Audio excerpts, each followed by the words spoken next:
Experience किए हैं जो अच्छे लगे हैं या फिर जो बुरे लगे हैं, पर्सनली, प्रोफेशनली? अब फिल्म इंडस्ट्री में 47 वर्ष हो गए और जाहिर है कि जैसे जैसे समय बदलता जाता है बहुत सी चीज़ें बदलती जाती हैं। टेक्नोलॉजी जो है वो बदल गई है। जब मैं आया 1960 के दशक में तो बड़े बड़े मिचेल कैमरा होते थे जिसमें मैगज़ीन भरी जाती थी, फिल्म होता था। और अब तो फिल्म है नहीं, तो पता नहीं ये फिल्म इंडस्ट्री कहें या डिजिटल इंडस्ट्री कहें, क्या कहें इसको। अभी तो फिल्म तो है नहीं, नदारत हो गई है। और वहाँ से फिर हम लोग डिजिटल में आए। फिल्म में ये था कि मैगज़ीन जो थी वो एक निर्धारित उसमें फुटेज होता था, 1000-1500 फीट होते थे और उसी के अंदर आपको शॉट करना होता था। अब डिजिटल है। अब जैसे पिंक जैसी फिल्म में हमने ज़्यादातर उसका इस्तेमाल किया डिजिटल कैमरा का, और जो कोर्ट रूम सीक्वेंसेस थे वो अलग अलग हमने नहीं लिए।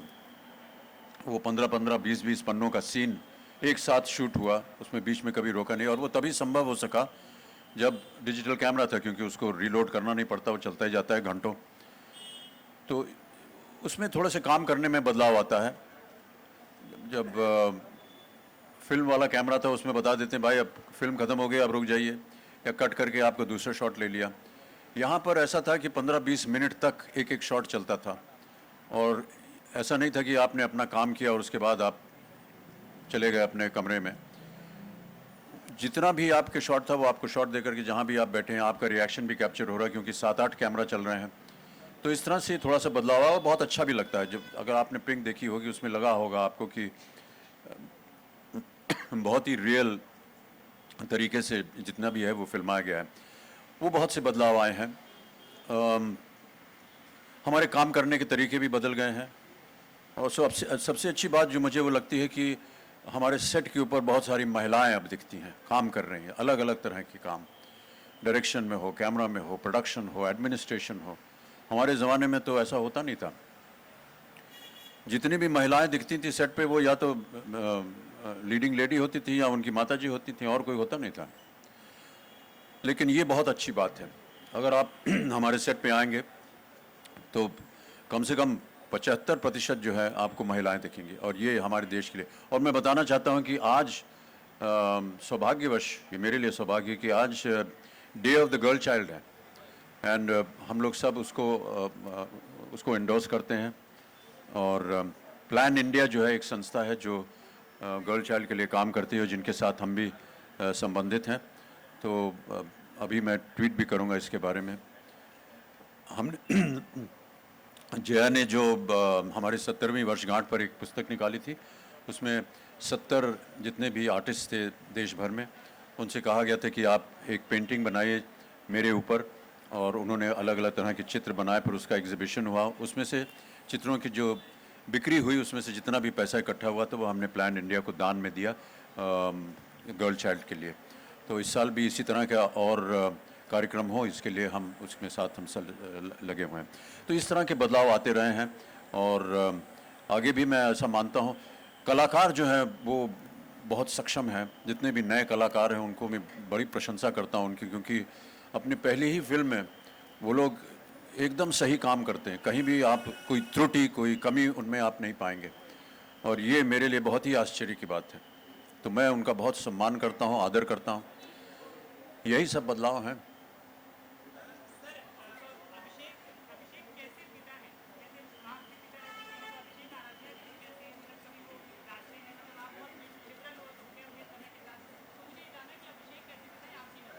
ये जब आप अभिषेक से मिलेंगे तो पूछिएगा।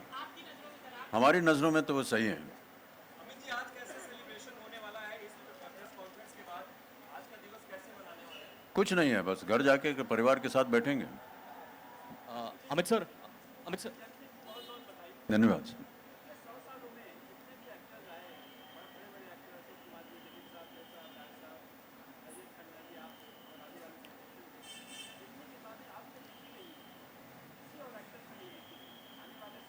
सर ये पहले तो मैं धन्यवाद देता हूँ, आपने भी किताब लिखी है और आगे भी लिखेंगे, लेकिन ऐसी और बहुत सी किताबें लिखनी चाहिए। हमारे पास कोई डॉक्यूमेंटेशन नहीं है। तो कई बार मैंने अपने ऐसे इंटरव्यूज़ में कहा भी है कि फिल्म इंडस्ट्री में डॉक्यूमेंटेशन की जो प्रथा है वो इतनी प्रबल नहीं है, होनी चाहिए। आने वाली पीढ़ी के लिए कैसे लोग थे वो, क्या ख्यालात थे उनके जब वो इस तरह की फिल्में बना रहे थे। मैं जानना चाहूँगा न केवल कि इनके साथ ये हुआ, ये फिल्में काम किया कुछ नहीं, पर लेकिन हम जानना चाहेंगे कि राज कपूर साहब के मन में क्या था जब उन्होंने सोचा कि मुझे आवारा बनानी चाहिए या बॉबी बनानी चाहिए। महबूब साहब के मन में क्या था जब उन्होंने मदर इंडिया बनाई, या के आसिफ साहब के मन के अंदर क्या था, क्या भावना थी, कैसे उन्होंने उसको काम किया, क्या उनकी विचारधारा थी, ये हम कभी जानते नहीं हैं। दिलीप साहब ने कैसे देवदास में काम किया, मोतीलाल, गुरुदत्त, कागज़ के फूल कैसे बनाई उन्होंने, क्या उनके मन में सोच विचार था, क्यों ऐसा शॉट लिया, इस सब के ऊपर कभी चर्चा होती नहीं है। लेकिन आप जैसे महारथी जो लिखते रहते हैं पुस्तकें, ये आपको प्रोत्साहित करने के लिए कह रहा हूँ, लिखिए और उनसे बातचीत कीजिए। बहुत से लोगों को जा करके उनसे बात करनी चाहिए, पूछना चाहिए, क्योंकि ये हम सब के लिए एक ज्ञान होगा।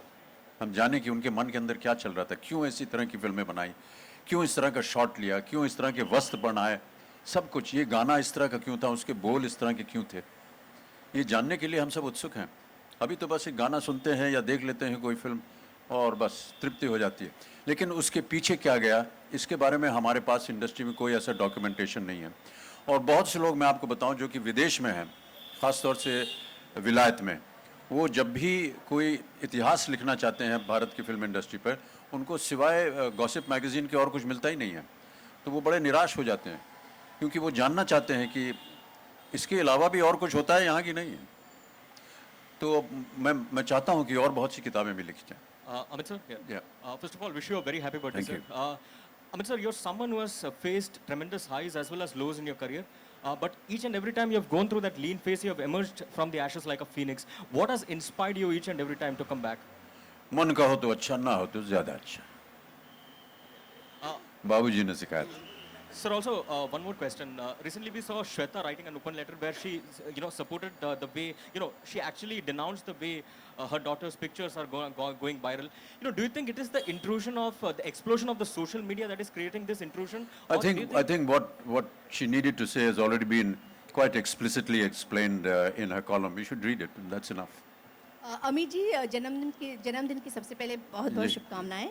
और ये बताइए कि जुक बॉक्स अभी आपका काम खत्म नहीं हुआ है। मेरा हो गया, सवाल है सवाल पूछ रही हूँ। कैसा लगा ये गिफ्ट, सबसे पहले आपको जी, कैसे लगा? ये और कुछ साल पहले ये एम्स्टर्डम हॉलैंड से कुछ सज्जन पुरुष आए थे और उन्होंने कहा कि हम इस तरह की चीज़ें बनाते हैं और हम आपके लिए कुछ बनाना चाहेंगे। तो मैंने अनुमति दे दी और आज इसे प्राप्त करके बहुत अच्छा लग रहा है। पता नहीं अब जूक बॉक्स का ज़माना रहेगा या नहीं रहेगा, लेकिन बहरहाल ये एक बहुत ही महत्वपूर्ण तोहफा है मेरे लिए और इसे मैं यहीं रखूँगा अपने ऑफिस में। आते जाते जब आप लोगों को कभी इंतज़ार करना हो तो बटन दबा करके गाना वाना सुन लीजिएगा। Amit ji, hello, wishing you happy Thank you. Day. Sir, ये जूक बॉक्स देखिए मुझे एक आपकी ओल्ड मूवी याद आई, अमर अकबर एंथनी, जहाँ अंडे से आप निकलते बाहर। जी जी। So that was a very, तो ऐसे कोई जो गिफ्ट है जो आपको मेमोरेबल है कि in past your fans have given to you? ऐसा कोई गिफ्ट जिसमें मैं अंडे से निकला नहीं नहीं नहीं, अंडे से नहीं मतलब तो ऐसे कोई गिफ्ट है जैसे जूक बॉक्स ऐसे गिफ्ट है हाँ which ji. you remember like in your fans have given to you? और प्रत्येक गिफ्ट जो है वो मेरे लिए महत्वपूर्ण है और मेमोरेबल है। अमित जी, जी। अभी आपने काफ़ी सारे चेंजेस ओवर द इयर्स जो हुआ है वो बताया आपने, लेकिन आपके ज़माने में जब आप फिल्म जब हो रहा था तब इतने फिल्म के लिए प्रमोशन एक्टिविटीज़ नहीं था, लेकिन आजकल हर एक फिल्म के पीछे, छोटा बड़ा सा फिल्म के पीछे उसका प्री प्रमोशन पोस्ट प्रमोशन चलते रहते। तो आपको क्या लगता है कि अगर फिल्म का कंटेंट अच्छा हो, सब्जेक्ट अच्छा हो, तो प्रमोशन सेकेंडरी हो जाता है या Yeah. Promotion is needed today? कई बार इस पर चर्चा हो चुकी है और आप सही हैं कि प्रमोशन करते समय मुझे तो बड़ा अजीब सा लगता है, लेकिन क्योंकि अब ये एक प्रथा बन गई है उसे हमें करना पड़ता है।